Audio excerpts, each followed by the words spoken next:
الحمد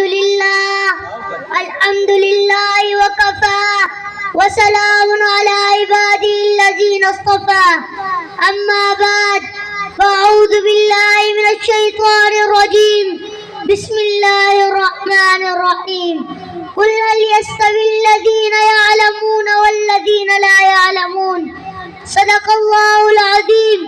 أيها الإخوة، إن الله بعث الأنبياء والمرسلين إلى هذا العالم، أرسل الله تعالى السيدة آدم قبل كل نبي، ثم أرسل الله تعالى في الآخر نبينا محمدا المصطفى خاتما للنبيين، فأوصى الله تعالى في الآخر نبينا اقرأ باسم ربك الذي خلق الإنسان من علق اقرأ وربك الأكرم الذي علم بالقلم علم الإنسان ما لم يعلم.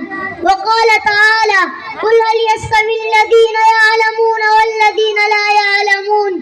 يا إخواني، إن العلم له شرف عظيم، إنه نور وبصيرة، إنه أساس الدين وعماده، إنه غذاء للعقل والنفس، إنه ينور القلوب، إنه يخرج الناس إلى النور.